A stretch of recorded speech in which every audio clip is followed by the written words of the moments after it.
बिस्मिल्लाहिर्रहमानिर्रहीम। अस्सलाम वालेकुम। आज के सबक में हम पढ़ेंगे प्रेजेंट कंटिन्यूस टेंस के बारे में। पिछले सबक में हमने पढ़ा था प्रेजेंट इंडेफिनिट टेंस के बारे में तफसील के साथ।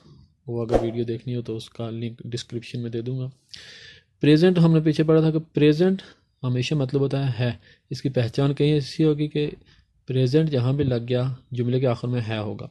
कंटिन्यूस जहाँ भी होगा उसमें रहा होगा। मतलब रहा है तो प्रेजेंट कंटिन्यूस, रहा था तो पास्ट कंटिन्यूस, रहा होगा तो फ्यूचर कंटिन्यूस। ये बात याद रखें कि कंटिन्यूस यहाँ होगा वो रहा होगा टेंस हो जाए। इसकी पहचान क्या हो गई? जिस तरह हमने ऊपर पढ़ लिया है, प्रेजेंट है तो आखिर में है, कंटिन्यूस है तो रहा है, फिक्रे के आखिर में क्या होगा? रहा है, रहे हैं, रही है वगैरह।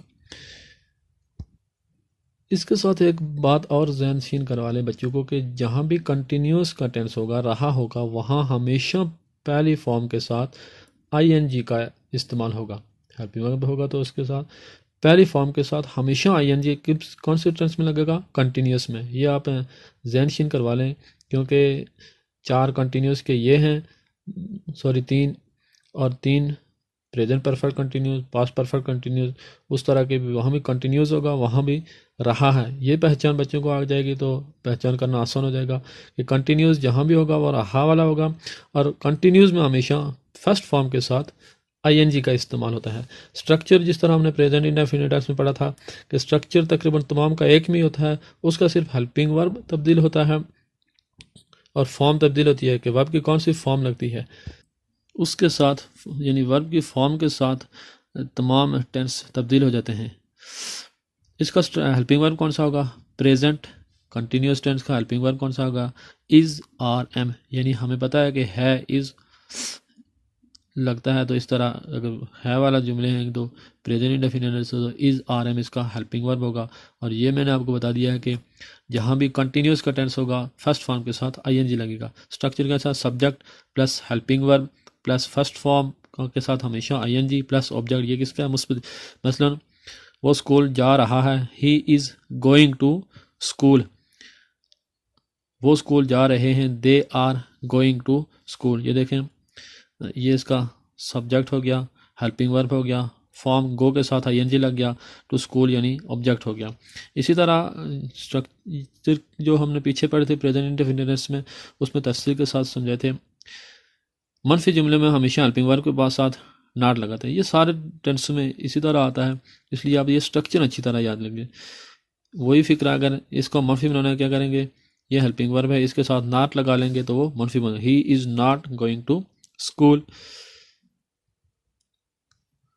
इसी तरह जितनी भी ये फर्स्ट फॉर्म है वो पढ़ रहा है, he is reading, he is watching, he is running, यानी पहली फॉर्म के साथ हमेशा आईएनजी लगाते हैं तो वो क्या बन जाता है? प्रेजेंट कंटिन्यूस का टेंस बन जाता है। इसी तरह अगर सवालिया निशान, सवालिया कोई जुमला आ जाए जिसमें सवाल पूछा जाए, उसमें क्या होगा? हेल्पिंग वर्ब हमेशा शुरू में ले आते हैं, plus subject plus first form plus ING plus object plus सवालिया निशान साइन ऑफ इंटरोगेशन या क्वेश्चन मार्क लगाते हैं। ये प्रेजेंट इंडेफिनिट में बताया था कि सारे स्ट्रक्चर एक जैसे होते हैं।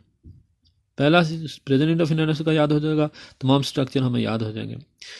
यानी he is going to school था तो ये क्या हो गया? हेल्पिंग वर्ब शुरू में आ गया, is he going to school, आखिर में सवालिया। अगर सवालिया भी हो तो मनफी भी हो, हेल्पिंग वर्ब वही सब्जेक्ट के बाद हमने नॉट लगाया था मनफी में, हेल्पिंग वर्ब के सब्जेक्ट देखे हेल्पिंग वर्ब के साथ नॉट, इसमें हमने हेल्पिंग वर्ब शुरू में लगा लिया तो सब्जेक्ट के बाद नॉट।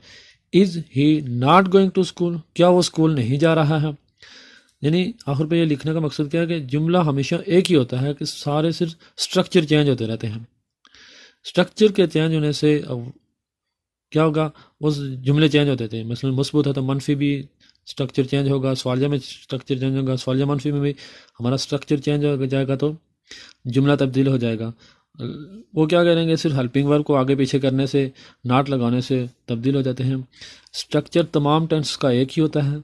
आप अच्छी तरह से स्ट्रक्चर ज़हनशीन कर लें। उसके बाद कौन सा स्ट्रक्चर होता है दोबारा देख भी लेते हैं। मसलन subject plus helping verb plus form लगती है, कौन सी फॉर्म लगती है? फर्स्ट सेकंड थर्ड लगती है, प्लस ऑब्जेक्ट। ये सारे टेंस में एक ही जैसा होगा। ये बात आपने ध्यान में रख लें कि कंटिन्यूस का टेंस होगा तो हमेशा फर्स्ट फॉर्म के साथ आईएनजी का इजाफा होगा। कंटिन्यूस टेंस में फर्स्ट फॉर्म के साथ आईएनजी का इजाफा होगा। अब वो पास्ट कंटिन्यूस भी होगा, फ्यूचर कंटिन्यूस भी होगा, उसमें क्या लगेगा, फर्स्ट फॉर्म के साथ आईएनजी ही लगेगा, सिर्फ हेल्पिंग वर्ब चेंज होते हैं। उम्मीद है आपको ये वीडियो समझ आ गई होगी। वीडियो अच्छी लगे तो लाइक कर लें, चैनल पे नए हैं तो सब्सक्राइब करके घंटी के बटन को दबा दें ताकि आने वाली तमाम मालूमाती वीडियो आप तक बर वक्त पहुँच सकें। प्रेजेंट इंडेफिनिट टेंस का जो लिंक है इस वीडियो का वो डिस्क्रिप्शन में मौजूद है, आप वहाँ से देख सकते हैं। नेक्स्ट वीडियो तक के लिए अल्लाह हाफिज़।